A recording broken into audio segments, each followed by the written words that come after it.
સાથીઓ, આ નર્મદા ડેમ આપણી સામે દેખાય છે, નદી કિનારે આપણે બેઠા છે। એ નર્મદા મૈયા જ્યારે ડેમ બનતો હતો ત્યારે આપણા આદિવાસી લોકોએ ગામડા ખાલી કર્યા છે। ઉકાઈ ડેમમાં ખાલી કર્યા, કરજણ ડેમમાં ખાલી કર્યા। નવી વસાહતો આપણી અહીંયાથી ત્યાં, ત્યાંથી ત્યાં બધાને છૂટા પડવું પડ્યું, પોતાના ગામ સાથે, સમાજ સાથે, પ્રકૃતિ સાથે, સંસ્કૃતિ સાથે। છતાં પણ આજે આદિવાસી સમાજ નર્મદાના પાણી માટે તરસે છે। ડેડિયાપાડામાં નરેન્દ્રભાઈ મોદીજી આવ્યા, એમણે વાહવાહી લૂંટી કે આ નર્મદાનું પાણી અમે કચ્છે 500 કિલોમીટર મોકલી એવું બોલતા હતા। ત્યારે આ ભાજપની સરકારને કહેવા માંગીએ છીએ, તમે 500 કિલોમીટર લઈ જાઓ, અમને કોઈ વાંધો નથી, પણ નર્મદાનું પાણી નર્મદા જિલ્લાને, છોટાઉદેપુરને, દાહોદને કે આજુબાજુના આદિવાસી વિસ્તારને આજ દિન સુધી કેમ આપવા નથી આવ્યું? પહેલો અધિકાર નર્મદાના પાણીનો, નર્મદાના વીજળીનો અને નર્મદાના નિગમમાં નોકરીનો આદિવાસીનો છે, તે આજ સરકારે આપ્યો નથી। ત્યારે આ સ્થાનિક સ્વરાજની ચૂંટણીમાં ઝાડુનું બટન દબાવીને આપણી સાથે થયેલા અન્યાયનો આપણે બદલો લેવાનો છે। આજે અહીંયા રોજગારી આપીશું એમ કરીને 6 ગામોની જમીનો લેવામાં આવી, બારોબાર પ્રોજેક્ટો બનાવવામાં આવ્યા અને આજે પણ આપણા યુવાનોનો ત્યાં 12 કલાક કામ કરીને શોષણ કરવામાં આવે છે। આજે પણ લઘુત્તમ વેતન ધારા મુજબ એમને વળતર નથી મળતું, એમને લાભો નથી મળતા। આંદોલનો કરે ત્યારે એમને ડરાવવામાં આવે કે તમે કાઢી મૂકીશું, નોકરીને બોલાવીએ। પણ આજે તમને કહેવા માટે આવ્યો છું, પહેલા તો ચૈતર વસાવા એકલો લડતો હતો, આજે ચૈતર વસાવાની આખી ટીમ તૈયાર કરી ગઈ છે। આ ટીમને તમે જીતાડીને લાવો। આવનારા દિવસોમાં એજન્સી વાળાના પણ આપણે પાટે લાવી દઈશું, એક ખાતરી અમે આપીએ છીએ। જે પણ અમારા યુવાન સાથે ત્યાં અન્યાય અને અત્યાચાર થશે, આપણી તાલુકા પંચાયત બનશે, આપણી જિલ્લા પંચાયત બનશે, ત્યાં ઠરાવો કરીને એવી એજન્સીઓ વાળાને પણ અહીંથી બહાર આપણે તગડી દઈશું। સાથીઓ, તમે જોયું હશે આપણા બે યુવાન દીકરાઓને આ બહારથી આવેલા લોકોએ બાંધીને માર્યા અને દીકરાઓ એટલો માર માર્યો કે બિચારા એક દીકરાઓ મરી ગયા। અહીંના નેતાઓને જ્યારે એમના મમ્મી પપ્પા રડતા જઈને કીધું કે અમારા દીકરાઓને આ લોકોએ મારી નાખ્યા, ત્યારે અહીંના નેતાઓ એજન્સી વાળાઓને બચાવવા માટે એમને પરિવારને કહેવા લાગ્યા કે તમે 5 લાખ રૂપિયા લઈ લો, તમે ફરિયાદ કરવા જશો તો તમારા પર ફરિયાદ થશે, તમારા દીકરાઓ ચોરી કરવા ગયા હતા એવું અહીંના નેતાઓ બોલ્યા હતા। ત્યારે ચૈતર વસાવા પર દીકરાના મમ્મીનો ફોન આવ્યો અને રડે કે અમારા દીકરા શું ચોર હતા? અમે જમીનો આપીશું, અમે ગુનો કર્યો? શું અમારા દીકરા ગામમાં ખાઈને બેસવા નહીં જઈ શકે? અમારા દીકરા એક દીકરાને મારી નાખ્યા છે સાહેબ, અમને પણ મારી નાખે, અમને પણ મારી નાખો એવું કહી દો આ લોકોને। ત્યારે ચૈતર વસાવા, નિરંજનભાઈ, ધમાભાઈ, આશુતોષભાઈ, વિક્રમભાઈ, ગોવિંદભાઈ, ગુરુજી અમે ત્યાં પહોંચ્યા અને દીકરાઓને ન્યાય અપાવવાનું કામ એ ચૈતરભાઈ વસાવાને અમારી ટીમે ત્યાં કર્યું। સાથીઓ, અમને કોઈ લોભ લાલચ નથી, અમે રાજનીતિમાં એટલા માટે આવ્યા છે, આપણા લોકોની સેવા કરવાનો અમારો ધ્યેય છે।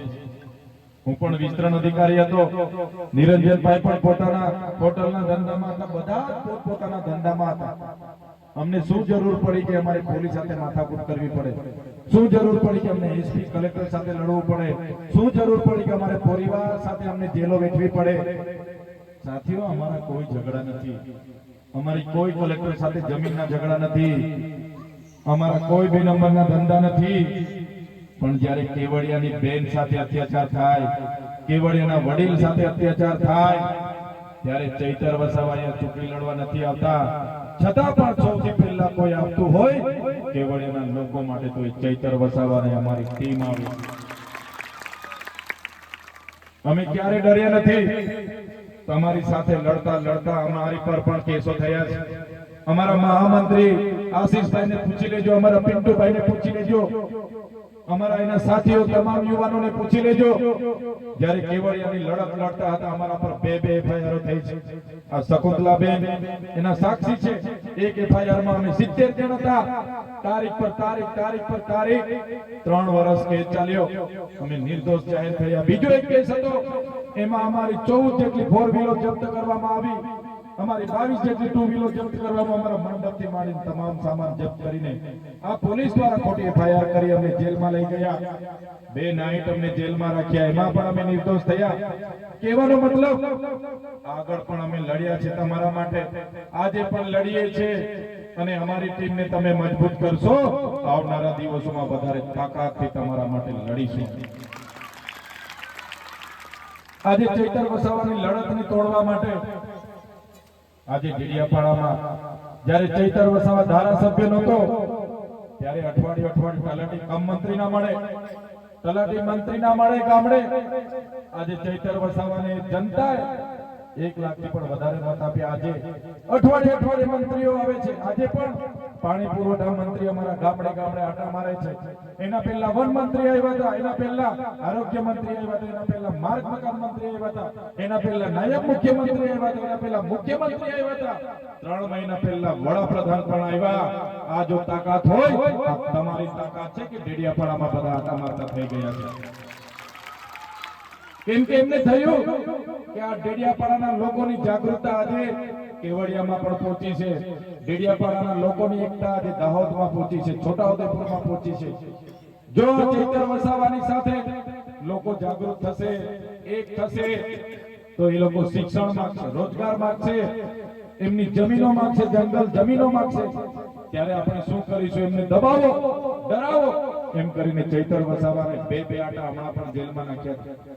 તમે જોયું છે રાજપીપળાની જેલમાં મારા ધર્મપત્ની, મારી બહેનો, એમના જમાયો, અમે 93 દિવસ સુધી અમને જેલમાં રાખવામાં આવ્યા. હમણાં પણ સામાન્ય બાબતમાં પોલીસ અમને પકડી ગઈ.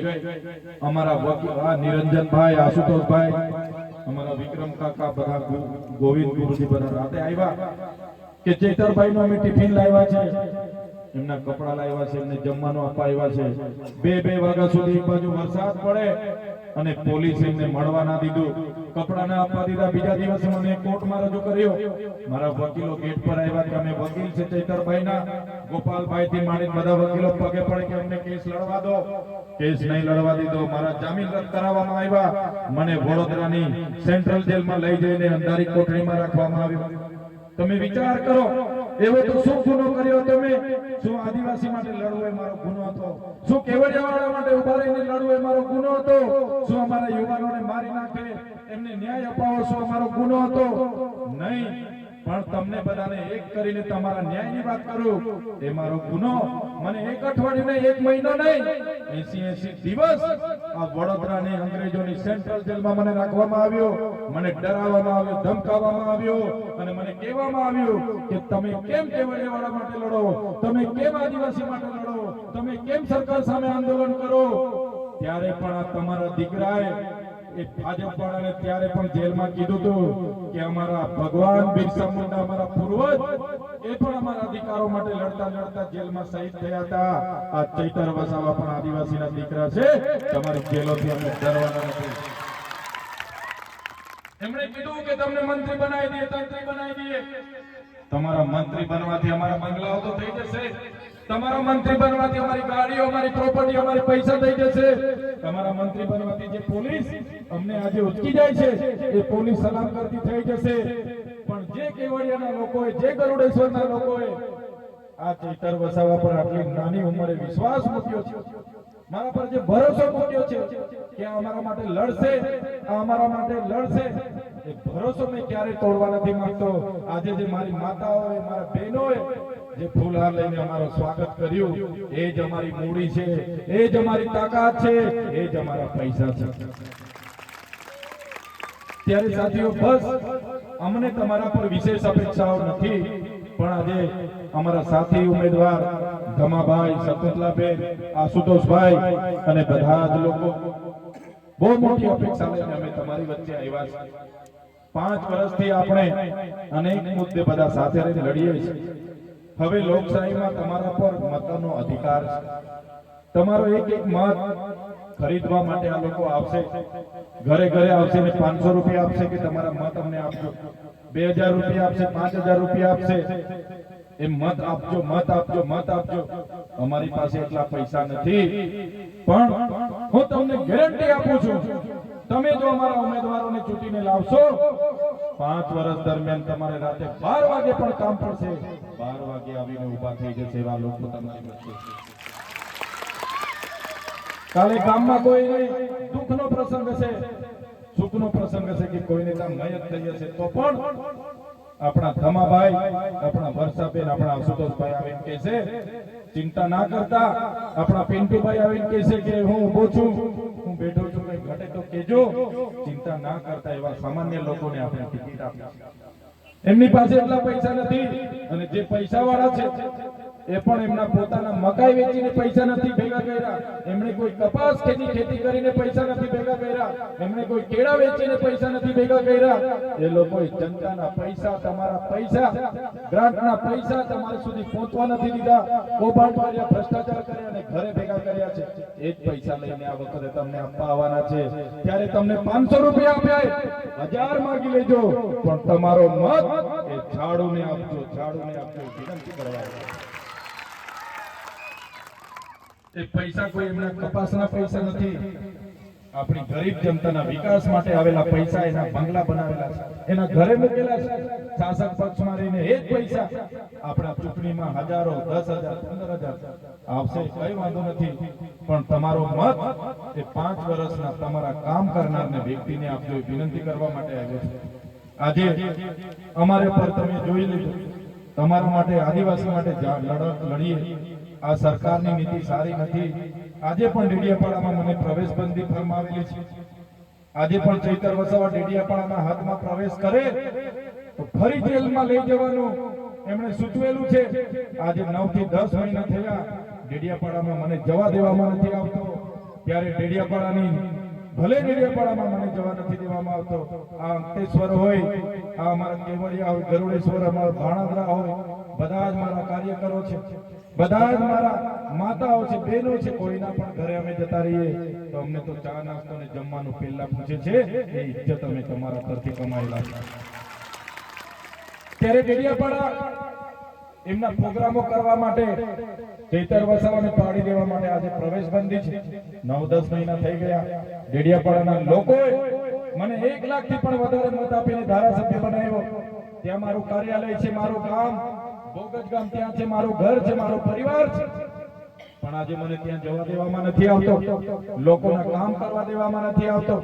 લોકો કંકોત્રી આપવા આવે, વડીલોમાં પહેલું નામ ચૈતર વસાવાનું હોય અને કે સાહેબને લગ્નમાં મોકલજો, પણ ચૈતર વસાવાને તો પ્રતિબંધ છે. લોકો મયત થાય એટલે સવારે ખબર આવે કે સાહેબ મયત થયેલી છે, 10 મિનિટ આવજો, પણ ચૈતર વસાવા પર તો પ્રતિબંધ છે. એનું મને દુઃખ છે. મારા લોકોના સુખ દુઃખમાં નથી હાજર આપી શકતો, એનું મને દુઃખ છે. પણ મને આનંદ એ વાતનો છે કે ડેડિયાપાડાની જનતા એ બતાવી દીધું. દેશના વડાપ્રધાન ડેડિયાપાડા આવ્યા હતા, એમના કાર્યક્રમમાં ડેડિયાપાડાની જનતા નહીં ગઈ. એમના અધિકારીઓ 12,000 હતા, એમના પોલીસો બધા થઈને 10,000 હતા, અને માત્ર ને માત્ર 5-7,000 જનતા ત્યાં ગઈ. અને ચૈતર વસાવાએ પ્રેમથી બધાને હાથ જોડીને કીધું કે આપણે નેત્રંગમાં ભેગા થવાનું છે, અને ચૈતર વસાવાની વિનંતી બધાએ સ્વીકારી લીધી, અને અમારી પ્રેમની નેત્રંગ ખાતેની સભા લાખોમાં થઈ ગઈ. આ ચૈતર વસાવે કમાવેલી છે. આજે નરેન્દ્રભાઈ મોદી ત્યાં આવી અને આદિવાસીઓના બાળકોના ફૂડ બિલના 100 કરોડ રૂપિયાનો ધુમાડો કર્યો, દિવાળી કરી. ત્યારે મને થયું કે આ ડેડિયાપાડાના પ્રોગ્રામનો ખર્ચો કોણે કર્યો? મેં જિલ્લા સંકલનમાં પૂછ્યું કલેક્ટરને. કલેક્ટરે લેખિતમાં માહિતી આપી કે આ ખર્ચો આદિજાતિ વિકાસ વિભાગના બજેટમાંથી કર્યો. જે બાળકોના આંગણવાડી માટે પૈસા હતા, શાળા માટે પૈસા હતા, એમના આંગણવાડીના ગરમ નાસ્તા માટે પૈસા હતા, આશ્રમ શાળાના ફૂડ બિલના પૈસા હતા, સિકલ સેલના પૈસા હતા, ટીબીથી પીડાતા દર્દીઓના પૈસા હતા, જે લોકોને એનેમિયા થયેલા એવા કુપોષણના પૈસા હતા. એ પૈસાના તાઇપા અને દિવાળી ભાજપના લોકો કરી ગઈ.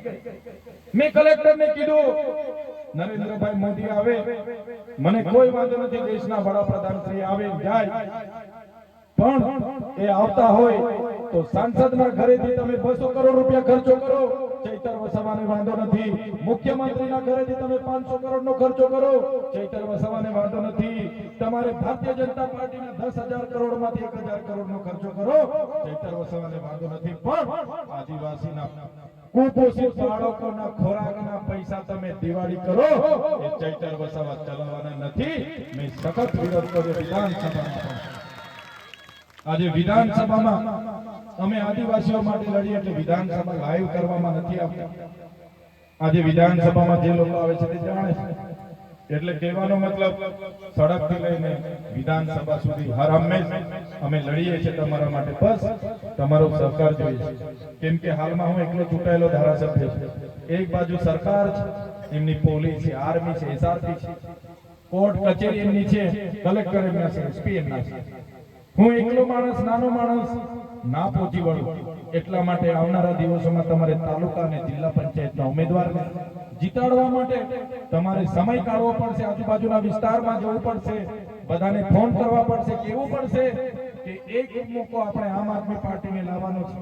અમારા વતી તમને અપીલ છે કે તમે તો છો જ, પણ આજુબાજુ વિસ્તારોમાં પણ તમે કહેજો કે 30 વર્ષ ભાજપને આપ્યા છે, આપણે થાકી ગયા છે. આજે ગેસના બાટલા નથી મળી રહ્યા, આજે રોજગારી નથી મળી રહી, શાળામાં શિક્ષકો નથી, શિક્ષણ નથી, દવાખાનામાં ડોક્ટર નથી, સાધનો નથી. ત્યારે હવે એકવાર આમ આદમી પાર્ટીને જીતાડવાનું કામ તમે કરો એવી વિનંતી કરવા માટે આવ્યો છું. વધારે વાત હું નથી કરતો. આજે અમે આવ્યા છે ત્યારે ફરી એકવાર તમારો એક એક મત અમારા ઉમેદવારો માટે કિંમતી છે. એક એક મત ભેગો કરીને આજુબાજુમાં બધા જ લોકોને કહીને આમ આદમી પાર્ટીને જીતાડીને લાવો એ વિનંતી કરું છું.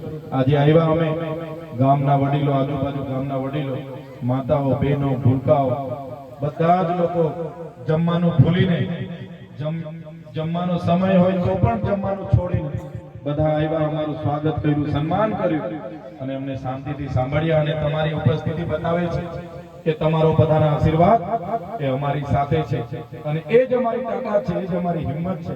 આ જ પ્રકારના તમારા આશીર્વાદ, તમારો સહકાર અમારી સાથે રહે એ વિનંતી સાથે બધાનો ખૂબ ખૂબ આભાર માની વિનમું છું. ધન્યવાદ. જય આદિવાસી, જય જય.